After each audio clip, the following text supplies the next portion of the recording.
جہاد پہ جا رہا ہوں۔ تو حضرت سیدنا علی المرتضیٰ شیر خدا رضی اللہ تعالیٰ عنہ نے کہا جس امیر المومنین کے سپاہی علی جیسے ہوں اسے خود جہاد پہ جانے کی کوئی ضرورت نہیں ہے، تم گھر بیٹھو، جہاد پہ ہم جائیں گے۔ اس موقع پر فرمایا کہ مجھے آج تک رسول اللہ صلی اللہ علیہ وسلم کے وہ جملے یاد ہیں جو نبی علیہ السلام نے تمہاری شان میں کہے تھے، اور آج میں بھی تجھے وہی کہتا ہوں۔ سرکار دو عالم نور مجسم شفیع معظم صلی اللہ علیہ وسلم سے جب حضرت صدیق اکبر نے اجازت مانگی تھی بدر والے دن، دعنی فی الوانۃ الاولی، محبوب مجھے پہلے نمبر پہ اجازت دے دو کہ میں اپنے بیٹے کا تو سر اتارا ہوں، ویسے جنگ قانونی طور پر بعد میں شروع ہوگی، مگر چونکہ میرا اپنا بیٹا ہے وہاں پہ عبد الرحمن، تو میں خود اس کو قتل کر کے آتا ہوں، مجھے پہلے نمبر پہ اجازت دے دو۔ تو نبی علیہ السلام نے فرمایا میں تجھے کیسے اجازت دوں، انت منی بمنزلۃ سمعی و بصری، تم میرے لیے یوں ہی ہو جیسے بندے کے لیے بندے کی آنکھیں ہوتی ہیں اور بندے کے لیے بندے کے کان ہوتے ہیں، میں تجھے کیسے اجازت دوں۔ حضرت علی کہنے لگے تمہیں سرکار نے اتنا قیمتی سمجھا تھا اور یہ مطلب اس دن واضح کر دیا تھا کہ جن آنکھوں نے میرے بعد بھی امت کو سنبھالنا ہے ابو بکر وہ تو تمہاری آنکھیں ہیں، اور جن کانوں نے میرے بعد بھی امت کی شکایتیں سن کے ان کے دکھوں کا علاج کرنا ہے وہ کان تو ابو بکر تمہارے کان ہیں۔ میں تمہیں پہلے جھونک دوں تو میرے بعد امت کا رکھوالا پھر کون ہوگا؟ تجھے نبی علیہ السلام نے بچا کے رکھا تھا، اور آج میں بھی یہ کہتا ہوں لا تفجئنا بنفسک، امیر المومنین جنگ میں جا کے کہیں شہید ہو کے ہمیں کسی حادثے سے دو چار نہ کر دینا، خدا کی قسم یہ جملہ بولا حضرت علی رضی اللہ عنہ نے، ان فجعنا بک لا یکون للاسلام نظام ابدا۔ اگر ابھی سرکار دو عالم صلی اللہ علیہ وسلم کے وصال کے بعد فوراً اگر آپ بھی شہید ہو گئے تو پھر فرمایا آج ہی نظام اسلام ختم ہو جائے گا، اسلام کا کوئی نظام باقی نہیں رہے گا۔ اگر انہی دنوں میں تم بھی شہید ہو گئے تو پھر دوسری خلافت بھی نہیں چلے گی، تیسری بھی نہیں چلے گی، چوتھی بھی نہیں چلے گی۔ اگر تمہارے زیر سایہ ہم نے کچھ سال گزار لیے ہم سنبھل جائیں گے، ہمیں طریقے کا پتہ چل جائے گا، نظام اسلام جڑ پکڑ جائے گا، امت سنبھل جائے گی۔ اگر آپ شہید ہو گئے تو پھر ہمارے لیے سنبھلنا مشکل ہو جائے گا۔ تو سیدنا علی رضی اللہ تعالی عنہ یہ سمجھ رہے تھے اگر قیامت تک نظام اسلام پہنچایا جا سکتا ہے تو حضرت صدیق اکبر کی خلافت سے پہنچایا جا سکتا ہے۔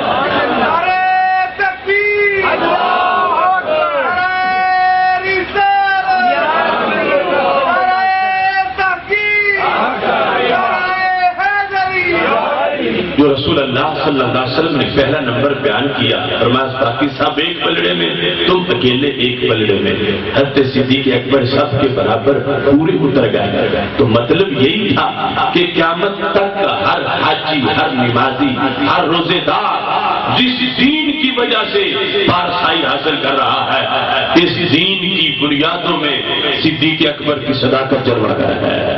وہ پہلی خلافت معاذ اللہ اگر ناکام ہو جاتی تو کبھی بھی بعد والوں کے لیے اسلام کے چشمے کا پانی نہ پہنچتا۔ جس نے سنبھال کے اسلام کی چشمے کی ندیاں قیامت تک کے سینوں کی طرف متوجہ کی ہیں وہ ذات صدیق اکبر کی ذات گرامی ہے۔ اس بات سے سیدنا علی رضی اللہ تعالیٰ عنہ کہنے لگے آپ کا کام جنگوں میں جانا نہیں، ابھی آپ کی قیادت کے زیر سایہ ہمیں پرورش پانے کی ضرورت ہے۔ آپ کے زیر سایہ رہ کے ہم وقت گزار لیں گے، حالات سمجھ جائیں گے، پھر آگے آسانی پیدا ہو جائے گی۔ اور باقی وہ سال جو حضرت صدیق اکبر رضی اللہ تعالیٰ عنہ کی خلافت کے گزرے ہیں ان سالوں نے امت کے لیے بات کی حالات کو کنٹرول میں کر کے آگے خلافت کا طریقہ بتا دیا ہے. دوسری خلافت آسان، تیسری آسان، چوتھی آسان. پہلے بجا وقت جو اتنا بڑا حادثہ ہوا کہ نبیوں کے سردار دنیا سے تشریف لے گئے. ایک گھر کا سربراہ چلا جائے اس گھر کو سنبھالنا مشکل ہوتا ہے، اور اگر کسی شجر سایہ دار کا سایہ شہر پہ ہو تو شہر کو سنبھالنا مشکل ہوتا ہے. تو جن کا سایہ ساری کائنات پر ہے وہ محدود اگرچہ قبر پاک میں بھی فیض بانٹ رہے ہیں، مگر خلیفہ بہرحال ضروری تو تھا، اس لیے خلافت کو شروع کیا تو ان کی سیٹ پہ بیٹھ کر پوری امت کے دکھوں کا جس نے مداوا کیا ہے اور پوری امت کو سنبھال کے جس نے بیڑا کنارے پہ پہنچایا ہے، اس قیادت کو صدیق اکبر کی قیادت کہا جاتا ہے. اتنا بڑا خلا پیدا ہو چکا تھا. سیدنا صدیق اکبر رضی اللہ تعالیٰ عنہ نے سارے فتنے کنٹرول کیے، اور سیدہ عائشہ صدیقہ رضی اللہ تعالیٰ عنہ فرماتی ہیں واللہ لو نزل بالجبال الراسیات ما نزل بأبی لہذا، خدا کی قسم ہے جو میرے ابا جی پر مشکلات آ پڑی تھی، اگر پہاڑوں پہ آتی تو وہ بھی ریزہ ریزہ ہو جاتے. ابا جی نے وہ ساری مشکلات جو ہیں ان کو کنٹرول کیسے کیا؟ اِلَّا طَارَ أَبِي بِحَزِّهَا، میرے ابا جی فتنے روندنے کے لیے اور امت کی مشکل کو حل کرنے کے لیے سب پیدل چل کے نہیں گئے. عائشہ صدیقہ کہتی ہیں جہاں سے کسی نے آواز دی ابا جی اڑ کے پہنچ گئے. طَارَ أَبِي، میرے ابا جی ان تمام مشکلات کو حل کرنے کے لیے، امت کے دکھ درد بانٹنے کے لیے دن رات متحرک رہے، اور پھر آگے حالات جو ہیں وہ کنٹرول کر کے اگلی خلافت تک منتقل کر دیے. اس بنیاد پر سیدنا صدیق اکبر رضی اللہ تعالی عنہ افضل البشر بعد الانبیاء علیہ السلام ہے کہ آپ کا جو اندر صلاحیتیں تھیں، جن کے اندر صلاحیتیں پہلے نمبر کی تھی، رب نے انہی پہ بوجھ بھی پہلے نمبر پہ رکھا ہے کہ یہ جن کو تیار کیا ہے، جن کو دیا اتنا ہے، یہی بوجھ اٹھائیں گے. اسی بنیاد پر جو میرے محبوب علیہ الصلوۃ والسلام نے ایک دن فرمایا تھا خصال الخیر 360 خصلتاً، اچھی خصلتیں 360 ہیں. 360 بڑے چیپٹر ہیں اور ہر چیپٹر میں آگے سینکڑوں فصلیں ہیں. اچھی خصلتیں 360 ہیں. اذا اراد اللہ بعبد خیرا جعل اللہ فیہ واحدا، جب رب ذوالجلال کسی سے بہتری کا ارادہ فرماتا ہے ان 360 میں سے ایک اسے عطا فرما دیتا ہے. تو سیدنا صدیق اکبر رضی اللہ تعالیٰ عنہ نے بڑی عاجزی سے پوچھا یا رسول اللہ صلی اللہ علیہ وسلم کیا ان میں سے کوئی ایک بھی میرے اندر ہے؟ تو میرے نبی علیہ السلام نے فرمایا کلھا فیکا یا ابا بکر ہنی اللہ کا، ابو بکر تم ایک پوچھتے ہو وہ 360 کی 360 ہی تمہارے اندر موجود ہیں. تمہیں مبارک ہو تو تمہیں رب ذوالجلال نے وہ ساری دی ہیں.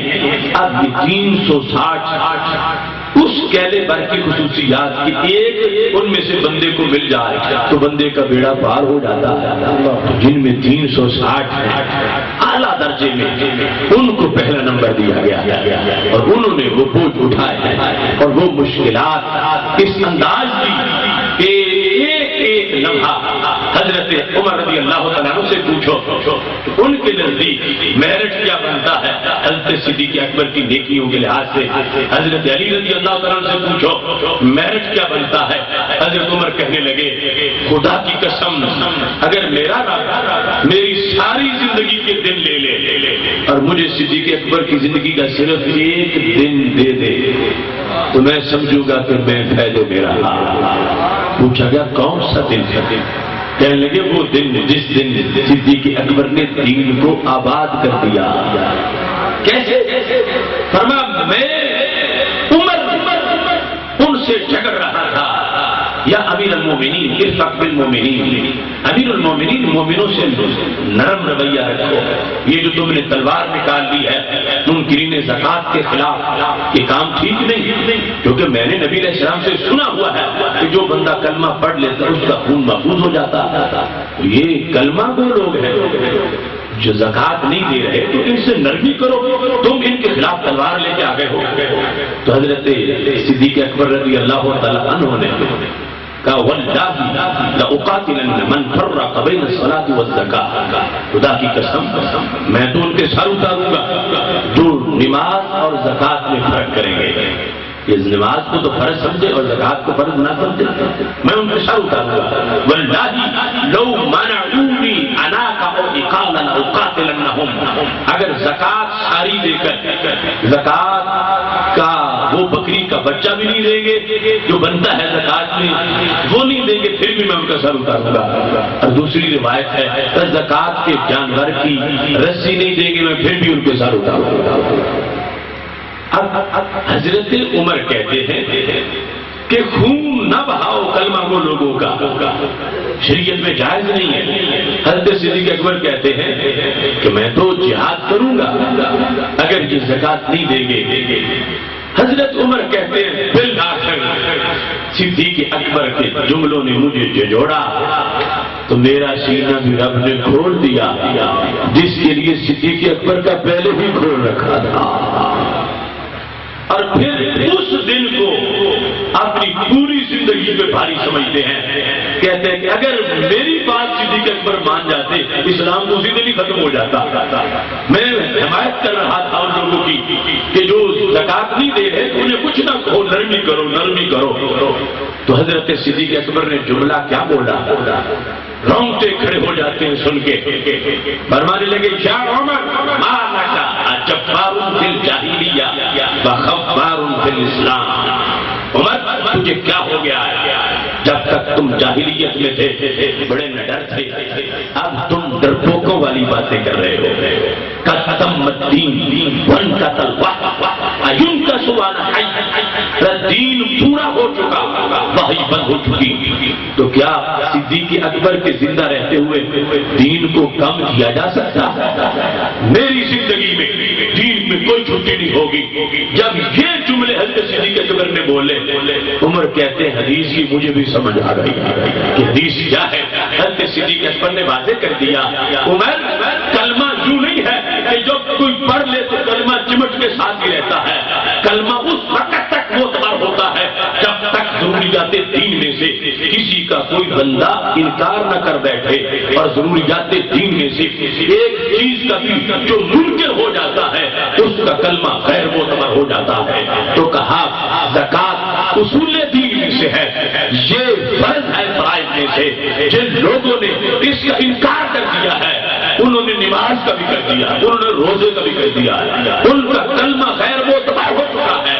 اب کلمہ مت دیکھو ان کا، یہ اصول دین میں سے ضروریات دین میں سے ایک منکر ہو چکے ہیں، اس واسطے ان کا کلمہ کوئی حیثیت نہیں رکھتا۔ حضرت عمر کہتے ہیں مجھ جیسا عمر کہ جن کی تجویز پر قرآن کا نزول ہو جائے، جس دن وہ عمر بھی گر چکا تھا اور سٹینڈ لے رہا تھا امیر المومنین کے خلاف کہ فیصلہ بدلو کا، حضرت صدیق اکبر نے جب مجھے جھنجھوڑا میرا سینہ کھل گیا اور میں یہ سمجھتا ہوں میری پوری عمر کی فتوحات کا وہ فائدہ نہیں ہے جو صدیق اکبر کی ایک فتوے کا فائدہ ہے۔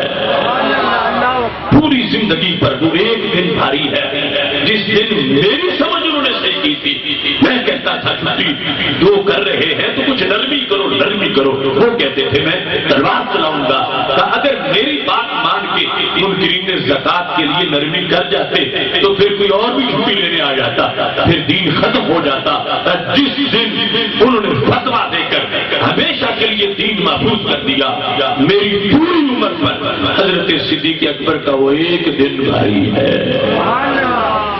حضرت علی رضی اللہ تعالیٰ عنہ کا یہ انداز، آپ مجمع عام میں بیٹھے تھے تقریر کر رہے تھے، فرمایا اے میری تقریر سننے والوں، قرآن مجید میں اللہ نے آل فرعون کے اکلوتے امتی کا ذکر کیا ہے جس نے حضرت موسیٰ علیہ السلام کا کلمہ پڑھا ہوا تھا، اس کی شان 24ویں پارے میں بیان کی گئی ہے۔ کہا ابو بکر افضل ام رجل من آل فرعون، میری تقریر سننے والوں یہ بتاؤ حضرت ابوبکر صدیق رضی اللہ تعالیٰ عنہ افضل ہے یا وہ آل فرعون کا امتی وہ بڑا بلی قرآن جس کے قصیدے پڑھتا ہے؟ تو مجمع والوں نے کہا اے علی تم خود فیصلہ کرو، اب دیکھنا میرٹ کیا ہے نیکی کا اور گریڈ کیا ہے حضرت صدیق اکبر رضی اللہ تعالیٰ عنہ کا، اور اکیلے پوری امت کے برابر کیسے اتر گئے ہیں؟ حضرت علی رضی اللہ عنہ کہنے لگے لَسَعْتُم مِّنْ أَبِي بَكْرٍ